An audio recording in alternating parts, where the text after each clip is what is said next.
Philippines and hello world to our dearest viewers. Good afternoon. I am Cynthia, full of pasensya, your host for today. Let us be inspired with our guest works since you are in a talk show where a new discoveries of beauties will be exposed.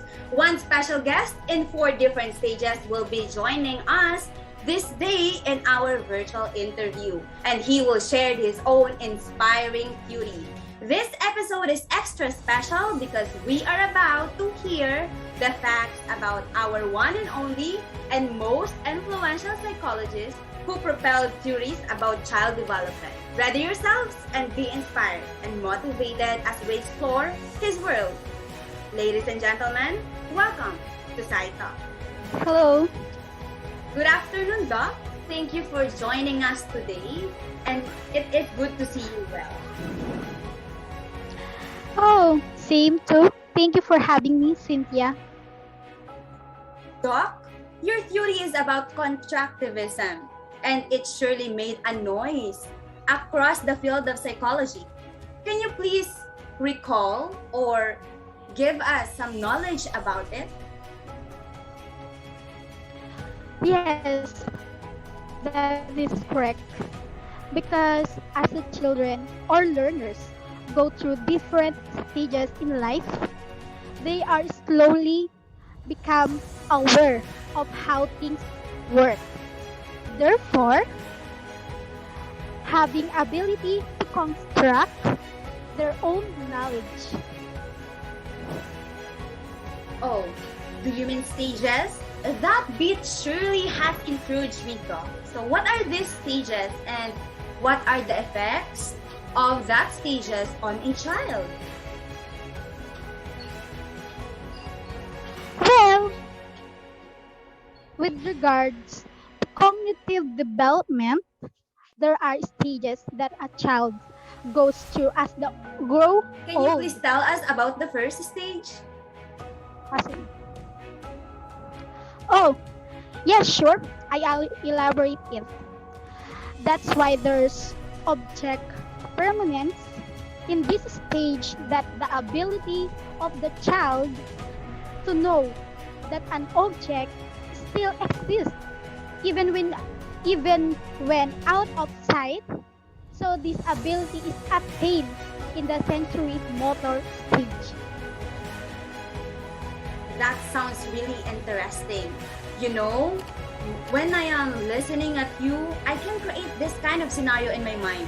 It's just like an example of this would be if you brush your finger against a baby's face, they will instinctively start sucking. Primary circular reaction. Is that? Yes, sensory motor state is composed of 6 sub-stages and lasts from the birth through 24 months. The 6 sub-stages are the following. First, references. Second, primary circular reactions. Third, secondary circular reactions. And fourth, coordination of reactions. And fifth, tertiary circular reactions. And the last is early representational truth. Wow. Thank you. That's really good thing to know about stage 1, Doc. Thank you so much. How about the stage 2?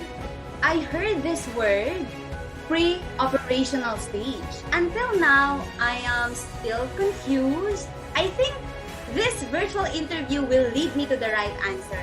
So, Doc, can you please tell us about this stage 2 of pre-operational stage? Yes, of course. So, in the pre-operational stage, this happens when a child hits 2 to 7 years old, and this is what we call the preschool years.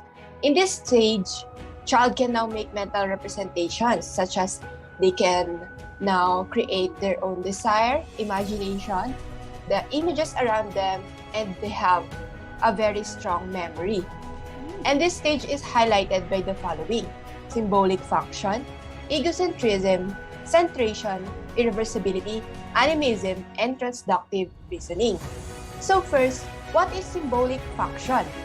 This is the ability to learn objects and events. So in this stage, a child can now create an image of an MRT train in his mind. So let's elaborate more on this, shall we? I have here 4 different kids or 4 different examples to give you. First one is Riel.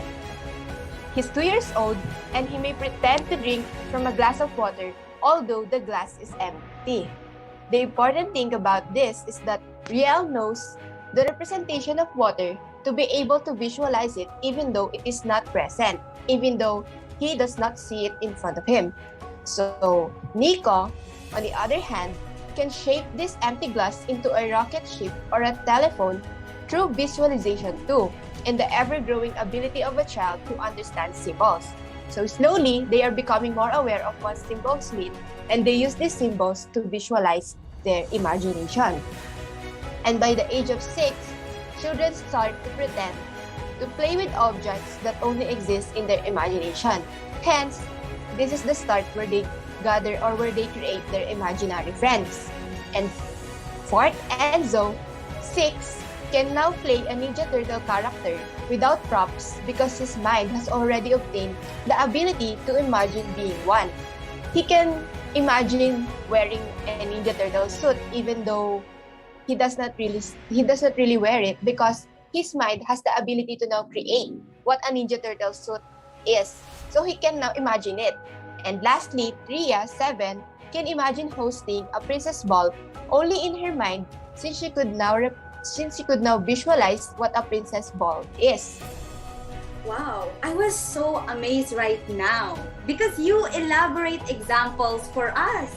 Doc, I am really your fan even before. And I know... Thank you, Cynthia. Aside from that symbolic function, stage 2 is also highlighted by ecocentrism and many more. Would you mind to talk more about Yes. Right.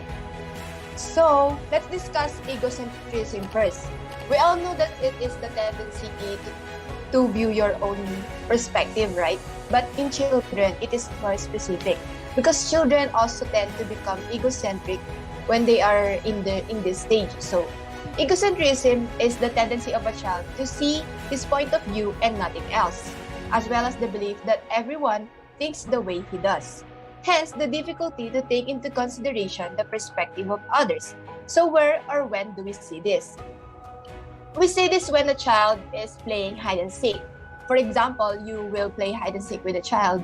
He will only cover his eyes and he will only cover half of his body when he is hiding because what they see is what they think we see. So that's when egocentrism shows in children. And second, centration, a child will be completely fixed at one point, not allowing them to see the bigger picture. So in this case, focusing only on the height of the container rather than the height and width when determining which has the bigger volume. So for example, you place 2 glasses in front of a child. The one has a taller height and the one has a wider width. So they will automatically choose the taller height because they will think that that glass can contain more water than the other glass. So in short, a straightforward understanding of a scenario in front of them rather than logical thinking is shown. Wow, that's so great. I think it's Yes. not just that. There's more. And tell us more about Yes, there's more. So irreversibility is the child's inability to reverse their thinking. They go through this stage as they grow up, and this is the understanding that 2 plus 3 is 5, but they cannot understand that 5 minus 3 is 2 because we have changed the visualization of the number in front of them. And another representation is that they have straightforward thinking or understanding of what is in front of them. As I've said a while ago, they know if you change the number, they cannot compute it anymore because it has the visualization. The first visualization they have in their mind have changed. And so in this last stage, children think that the clouds are white because someone painted them that color and not because of scientific reasons. Since their mind cannot comprehend complex circumstances, yet they will often thinking that scenario A causes B, then scenario B causes A. Their Understanding of a situation is based solely on what they have experienced or experiencing oftentimes. So it is what is embedded already in their mind. So that's all for the pre-operational stage. I hope I made that clear. Thank you so much. Finally, you clear things out of this kind of confusion that I have. I have in my mind for a long time, 2 years ago maybe, but now everything is good. Now we may go on and move on the third stage. And I'm excited what's here anyway. I would elaborate what is concrete pre-operational stage. This stage is characterized by the ability of the child to think logically but only in terms of concrete objects. This approximately covers between 8 to 11 years old or the elementary school years. Doc, since that is the concrete operational stage, there will be marked by the following, right? Like decentering, reversibility, conservation, and seriation, right? Can you please tell us about it? Yes, correct. But first, we will go to decentering, which refers to the ability of the child to perceive the different features of objects and situation. No longer is the child focused or limited to one aspect or dimension. That means this allows the child to be more logical when dealing with concrete objects and situations. That is right, Cynthia. Exactly. That is why, during the stage of concrete operation, the child can now follow the certain operation can be done in reverse, and that is called reversibility. Just for example, they can already comprehend the cumulative property of addition, and that is subtraction is the reverse of addition. How about the conservation and seriation? I will define conservation as this is the ability to know the certain properties of objects like number, mass, volume, or area do not change. Even if there is a change in appearance because of the development of the child's ability of decentering and also reversibility. The concrete operational child can now judge rightly that the amount of water in a taller but narrower container is still the same as when the water was in the shorter but wider glass. So to sum up everything, the children progress to attain observation abilities gradually, being a pre-conserver, a transitional thinker, and then a conserver. And next, the seriation. This refers to the ability to order or arrange things in series based on one dimension such as weight, volume, or size. Wow, many learnings from you, Doc. I'm so overwhelmed. I cannot wait to hear what's in your stage 4. Since I have this idea that for the last stage, we're gonna talk about the formal operational stage that involves thinking and reasoning. I cannot wait to hear what's in your stage 4. Since I have this idea that for the last stage, we're gonna talk about formal operational stage that involves thinking and reasoning skills. Doc, can you please tell us more about it for the last time? No problem, Cynthia. I will. So now, let me tell you about the stage 4, which is the formal operational stage. So on this stage, the child ages between 12 and 15 years old. And also, the child knows how to think more logically. And you know what? They can already solve abstract problems and hypothesize. What do you mean by hypothesize and abstract problems, Doc? So we have this hypothetical thinking and analogical thinking. So first is the hypothetical thinking. So this is the ability to come up with different hypotheses about a problem and to gather and weigh data in order to make a final decision. And they can also now deal with what-if questions. So on the other hand, the analogical reasoning is the ability to perceive the relation in one instance and use that relationship to narrow down possible answer in another similar situation. They can also make an analogy. Wow. Can you please give us an example so that everyone can relate again to our discussion? Sure, I'd love to give you and the viewers some example. So let's take this. For example, if United Kingdom is to Europe, then the Philippines belongs to what continent? So the child will reason that since UK is found in the continent of Europe, then the Philippines is found in what continent? It is Asia, right? then the answer will be Asia. I see. So do you mean that through reflective thought and even in the absence of concrete objects, the individual can now understand relationship and do analogical reasoning? Yes, Cynthia, that's true about analogical reasoning. Did you know that there is also what we call deductive reasoning? Tell us about it, Doc.